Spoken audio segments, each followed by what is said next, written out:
What's up YouTube, Saf here on Super Saf TV, and in this video we're going to be looking at the key differences between the iPhone 6s and the iPhone 6. So the 6s was just announced yesterday, and if you're thinking of upgrading from the 6 to the 6s, or if you want to get a new iPhone and you're not sure if you should spend the extra money on the iPhone 6s, then hopefully this video will help you make those decisions.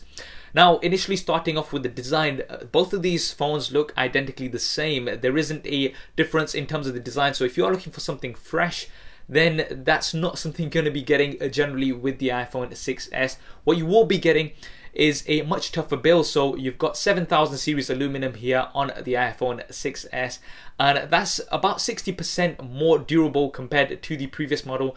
So it's going to be less prone to bends and things like that. So if you've got it in your back pocket or something, then that's going to be less likely to bend compared to the iPhone 6. Now, this was more of a problem with the iPhone 6 Plus, so it wasn't much of a problem on the iPhone 6 anyway, but it is nice to know that you have a tougher build here. Now, the other thing that you have is a rose gold version. So this is a new color, brand new color that Apple have introduced. So if this is something that you like, then this is only available on the iPhone 6s. It's not available on the iPhone 6. And the other thing that Apple have done now is that they've removed the gold version from the iPhone 6 lineup as well. So if you're going to be getting it directly from Apple, then you're not going to be able to pick up the gold version for the iPhone 6. If you pick it up from somebody else, for example secondhand, then you might be able to get hold of that option, but you just have the silver and the space gray options on the iPhone 6. Now, because of this new build material, it does mean that the iPhone 6s is slightly bigger, 0.2 millimeters in terms of the height, 0.1 millimeters in terms of the width, and 0.2 millimeters in terms of the thickness too. So ever so slightly bigger, so not something you're really going to notice. And it's also 14 grams heavier, so overall slightly larger and heavier because of that 7000 series aluminum. Nothing major really. I don't think you're going to be noticing that much of a difference. Now, in terms of the screen sizes, you've got 4.7 inches here on both, the same technology, but you do have 3D touch. So this is Force Touch, and this is a pressure sensitive display on the iPhone 6s. This is not something that you've got on the iPhone 6, and it's going to allow you to have some more features which we'll be talking about a little bit later. It's also a slightly tougher screen because you are going to be pushing down on that screen much more, so it is also slightly tougher compared to the iPhone 6. In terms of the resolution, exactly the same, 1334 by 750, 326 ppi pixel density. So if you are looking for a 1080p display or something, that's not something you're going to find on the 6s. It is exactly the same resolution, and all of your apps will work straight away on to the iPhone 6s from your iPhone 6. So that's not something that you're going to have to worry about, but you're not going to be getting any upgrade in this area here. One area where you will be getting an upgrade is in the internals. So you now have the A9 processor compared to the A8. And you've also got the M9 motion core processor, which is now embedded compared to the M8 processor, which was separate.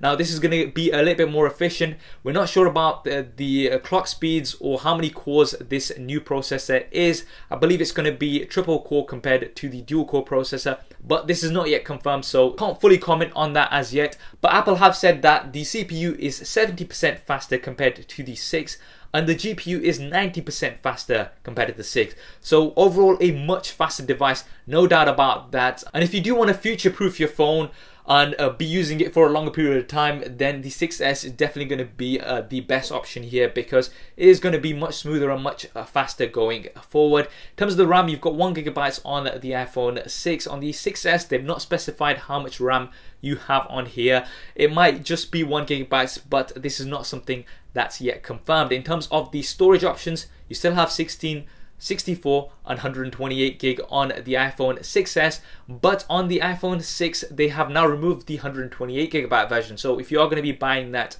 new from Apple, then you only have the options of either the 16 or 64 gigabyte versions. Something to bear in mind. I wish that Apple had gone for a 32 gigabyte base model on the iPhone 6s, but unfortunately this is not here. Now let's look at the cameras. So on the iPhone 6 you have an 8 megapixel rear facing camera with an f2.2 aperture. On the iPhone 6s, you have a big improvement here, a 12 megapixel rear-facing camera. It also has an f2.2 aperture, but they were also talking about trench isolation technology, which sounds very complicated, but basically that means you're going to be also getting more accurate colors. Another new feature that you've got here on the iPhone 6s is what they're calling live photos. So whenever you take an image, it's also going to take a clip of 1.5 seconds before and after. And if you want to go ahead and have a look at some of your images later on, you can just tap and push down harder on these, and it's going to show you a short clip, so a short 3-second clip that it's going to show you of those images, so really capturing those moments. A new feature that's not available here on the iPhone 6. In terms of video, you've got a massive improvement here as well. You've got 4K video recording on the 6s. This is not something that you've got on the iPhone 6. So you're going to be getting much more crisp detail in your videos, which is definitely nice to see. And also an improvement in slow motion. You've got 1080p at 120 frames a second, and you've got the same 720p at 240 frames a second. So if you don't want to be taking some 1080p slow motion, then this is another advantage that you've got here on the iPhone 6s.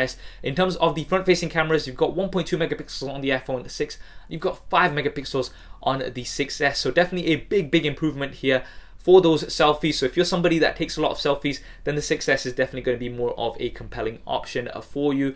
They've also got what they're calling a retina flash. Now this isn't a flash, dedicated flash on the iPhone 6s, but it's going to illuminate the front screen to give you some more light in those low light situations. So it's using your screen as a flash. This is something that's not available on the iPhone 6. So if you are taking some low light selfies, once again, the iPhone 6s is going to be a bit more advantageous. Now in terms of the operating systems, you've got Apple iOS 9 on both of these, and you're going to be getting the latest updates. You'll be getting some more features with the iPhone 6s with Force Touch. So Apple have included 3D touch technology, so definitely an awesome feature here. And what that's going to allow you to do is, for example, if you're in your emails, you can tap down to get a preview, or you can push down harder and that's going to open up the email. So it's got lots of these features. I mean, Facebook as well as Instagram are on board as well, and Apple have opened this up to developers. So you're going to be getting a much more sort of smooth and intuitive experience with the iPhone 6s compared to the iPhone 6.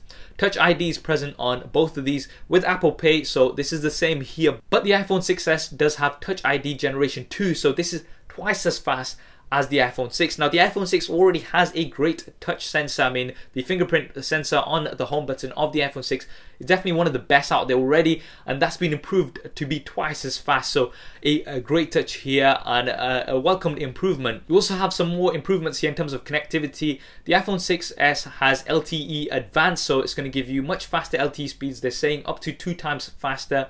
You've also got Wi-Fi with MIMO technology, so that's going to give you faster Wi-Fi, and also Bluetooth 4.2 compared to Bluetooth 4.0 on the iPhone 6. So a few more improvements here. So if you're after those speeds, then once again the 6s is going to be a good option here. Now in terms of the batteries, they've not specified what the battery size is on the iPhone 6s. On the iPhone 6 it's 1810 milliamps. I'd expect it to be roughly about the same, maybe a little bit more or maybe a little bit less because of that 7000 series aluminum. Because it is reinforced, maybe they didn't have enough space, but I would expect slightly better usage on the iPhone 6s because you've got the A9 processor with the embedded M9 processor too. So this is going to be a little bit more efficient going forward. So that is something that I would expect. Roughly about 10 to 15% more is what we expect year on year in terms of the battery improvement. Now finally, looking at the pricing and availability, the iPhone 6s is going to be coming in at the same launch price that the iPhone 6 came in at. So these are the prices that you can expect. You can pre-order this on the 12th of September and it will be released on the 25th of September. So that's when you're going to be able to get your hands on it. Now with the iPhone 6, they have lowered the price. So if you're going to be buying it directly from Apple, you're going to be paying roughly about $100 less compared to the iPhone 6s. So which one should you go for? Now in my opinion, if you've got the iPhone 6 already, then you have to bear in mind that this is an incremental update. It is an S model, it's not a fresh design or anything like that. So I would advise that you stick to your iPhone 6 if you can live without these additional features. Now some of these additional features, in particular Force Touch and those cameras, this is definitely something that you might want to upgrade for. So if you are somebody who takes a lot of video, you want 4K video, and you also want your better images as well as 5 megapixel selfies, then the iPhone 6s might be a compelling option for you. And if you can afford to do that upgrade, then this might be nice. Now if you're thinking of getting a new iPhone altogether, I would definitely recommend going for the iPhone 6s because it is $100 more, but for those $100 you are getting some great features and some features which will make your phone last a lot longer as well. So I definitely recommend going for the iPhone 6s. I mean, if you are on a budget and you can find an iPhone 6 secondhand for a lower price than what you're going to be paying to Apple, then that might be an option for you. But I would definitely recommend going for the new model because it is just a $100 difference. What do you think of the new iPhone 6s? Do you think it's a good improvement over the iPhone 6? Do drop me a comment below and let me know your thoughts. I hope you enjoyed this video and found it useful. If you did, then please do hit that thumbs up button for me. It really does help me out. And if you haven't already, then be sure to subscribe to the channel because I'm going to have hands-on coverage of the iPhone 6s as soon as it's released, including camera samples, which I know you guys like to see. So make sure you have subscribed. You can see my previous related video here in the annotations, and you can also stay in touch with me over social media. The links will be there. Thanks for watching. This is Saf on Super Saf TV. I'll see you next time.